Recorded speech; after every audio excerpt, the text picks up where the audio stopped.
प्रेम से बोलिए वृंदावन बिहारी लाल की जय। जीवित पुत्रिका भगवान की जय। एक बार नैमिषारण्य के निवासी ऋषियों ने संसार के कल्याणार्थ सुत जी से पूछा कि हे सुत, कराल काली काल में लोगों के बालक किस तरह दीर्घायु होंगे, सो कहिए। सुत जी बोले, जब द्वापर का अंत और कलयुग का आरंभ था, उसी समय बहुत सी शोकाकुल स्त्रियों ने आपस में सलाह की कि क्या इस कली में माता के जीवित रहते पुत्र मर जाएंगे। जब वे आपस में कुछ निर्णय नहीं कर सकी, तब गौतम जी के पास पूछने के लिए गई। जब उसके पास पहुंची तो उस समय गौतम जी आनंद के साथ बैठे थे। उनके सामने जाकर उन्होंने मस्तक झुकाकर प्रणाम किया। तदंतर स्त्रियों ने पूछा कि हे प्रभु, इस कलयुग में लोगों के पुत्र किस तरह जीवित रहेंगे, इसके लिए कोई व्रत या तप हो तो कृपा करके बताइए। इस तरह उसकी बात सुनकर गौतम जी बोले, आपसे मैं वही बात कहूँगा जो मैंने पहले से सुन रखा है।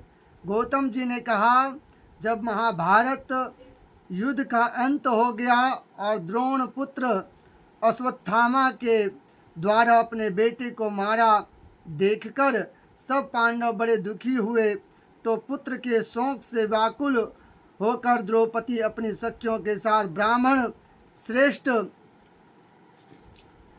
धौम्य के पास गई और उसने धौम्य से कहा कि हे विपेंद्र, कौन सा उपाय करने से बच्चे दीर्घायु हो सकते हैं, कृपया करके ठीक ठीक कहिए। धौम्य बोले, सतयुग में सत्य वचन बोलने वाला, सत्याचरण करने वाला समदर्शी जिमितवाहन नामक एक राजा था। एक बार वह अपनी स्त्री के साथ अपनी ससुराल गया और वहीं रहने लगा। एक दिन आधी रात के समय पुत्र के शोक से व्याकुल कोई स्त्री रोने लगी। कोई वह अपने बेटे के दर्शन से निराश हो चुकी थी, उसका पुत्र मर चुका था। वह रोती हुई कहती थी, हाय हाय, मुझ बूढ़ी माता के सामने मेरा बेटा मारा जा रहा है। उसका रुदन सुनकर राजा जिमितवाहन का तो मनोहृदय विदीर्ण हो गया। वह तत्काल उस स्त्री के पास गया और उससे पूछा, तुम्हारा बेटा कैसे मरा है। बूढ़ी ने कहा, गरुड़ प्रतिदिन आकर गांव के लड़के को खा जाता है। इस पर दयालु राजा ने कहा, माता, अब तुम रोवो मत, आनंद से बैठो, मैं तुम्हारे बच्चे को बचाने का यत्न करता हूँ। ऐसा कहकर राजा उस स्थान पर गया जहाँ गरुड़ आकर प्रतिदिन मांस खाया करता था। उसी समय गरुड़ भी उस पर टूट पड़ा और मांस खाने लगा। जब अतिशय तेजस्वी गरुड़ ने राजा का बायां अंग खा लिया और झटपट राजा ने अपना दाहिना अंग फेर कर गरुड़ के सामने कर दिया। यह देखकर गरुड़ जी ने कहा, तुम कोई देवता हो?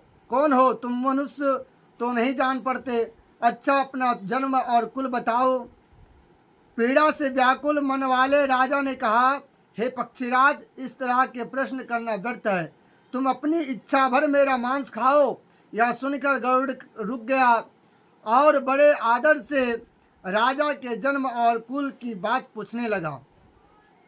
राजा ने कहा, मेरी माता का नाम सौम्य है, सेव्या है और मेरे पिता का नाम शालिवाहन है। सूर्यवंश में मेरा जन्म हुआ है और जिमुतवाहन मेरा नाम है। राजा की दयालुता देखकर गरुड़ ने कहा कि हे महाभाग, तुम्हारे मन में जो अभिलाषा हो वह वर मांगो।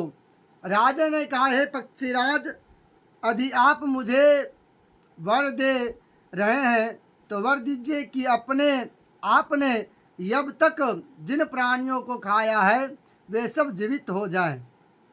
हे स्वामिन, अब से आप यहाँ बालकों को ना खाएं और कोई ऐसा उपाय करें कि जहाँ जो उत्पन्न हो वे लोग बहुत दिनों तक जीवित रहे। धौम्य ने कहा कि पक्षीराज गरुड़ राजा को वरदान देकर स्वयं अमृत के लिए नागलोक चले गए। वहाँ से अमृत लाकर उन्होंने उन मरे मनुष्यों की हड्डियों पर बरसाया। ऐसा करने से सब लोग जीवित हो गए, जिसको कि पहले गरुड़ ने खाया था। राजा के त्याग और गरुड़ की कृपा से वहाँ वालों का बहुत कष्ट दूर हो गया। उस समय राजा के शरीर की शोभा दुगनी हो गई थी। राजा की दयालुता देखकर गरुड़ ने फिर कहा, मैं संसार के कल्याणार्थ एक और वरदान दूंगा।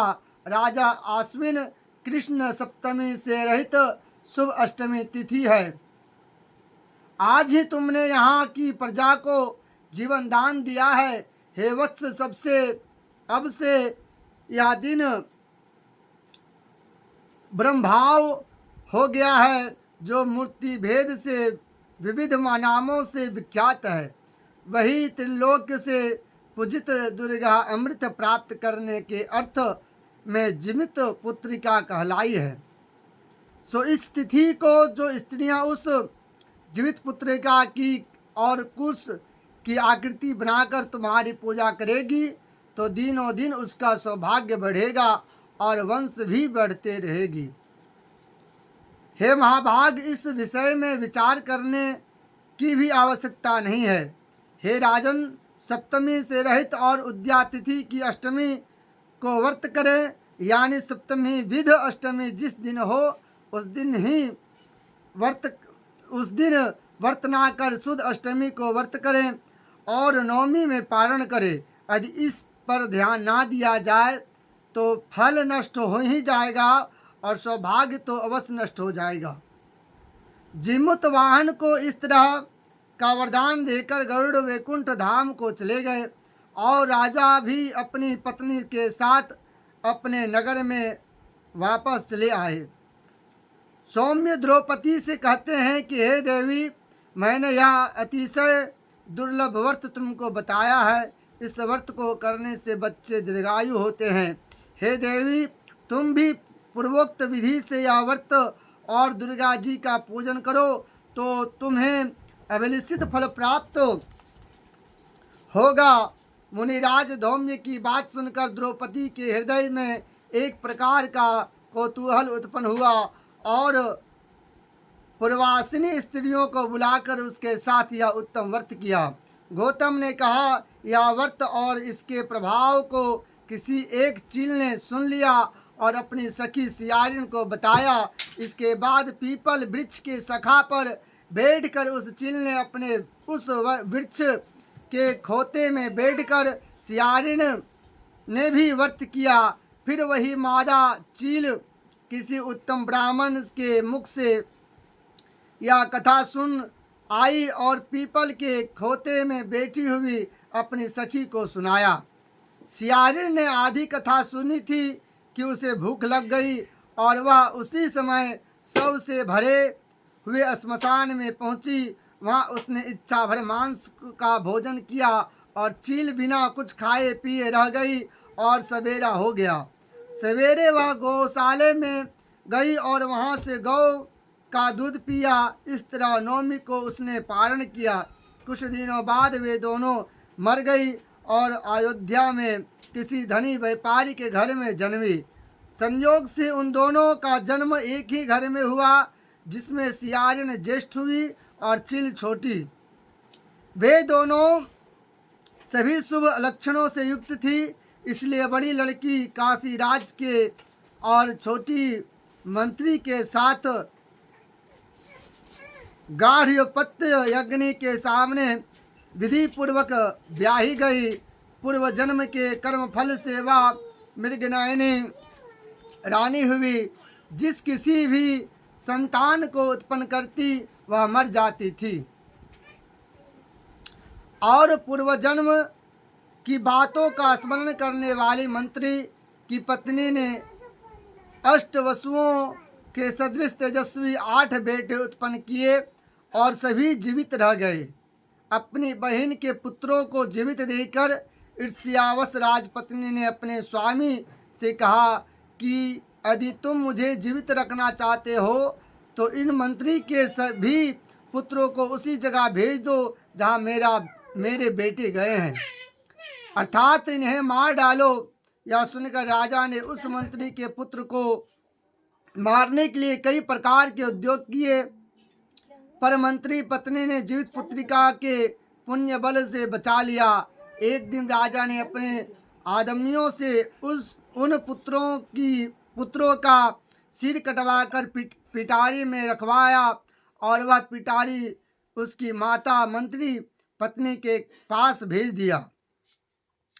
किंतु वे 8 सिर बेसकी मती ज्वाराहत हो गई और भले चंगे वे 8 लड़के अपनी माता के पास वापस ले आए। उसको जीवित देखकर राजपत्नी को बड़ा विस्मय हुआ।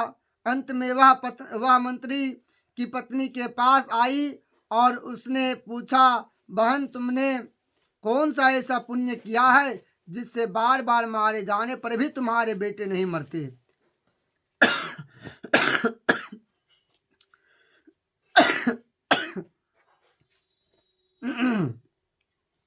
इस पर मंत्री की पत्नी ने कहा, पूर्व जन्म में मैं चील थी और तुम सियारिन। हमने और तुमने साथ साथ जीवित पुत्रिका का व्रत किया था। तुमने व्रत की नियमों का भली भांति पालन नहीं किया था और मैंने किया था। इसी दोष से हे बहन, तुम्हारे बेटे नहीं जीते हैं। और राज रानी, अब भी तुम उस जीवित पुत्रिका का व्रत करो तो तुम्हारे बेटे दीर्घायु होंगे। मैं तुमसे सच सच कह रही हूँ।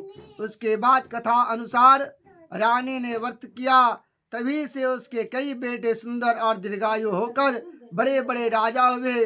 सूत जी कहते हैं कि सब प्रकार का आनंद देने वाले मैंने यह दिव्य व्रत बतलाया।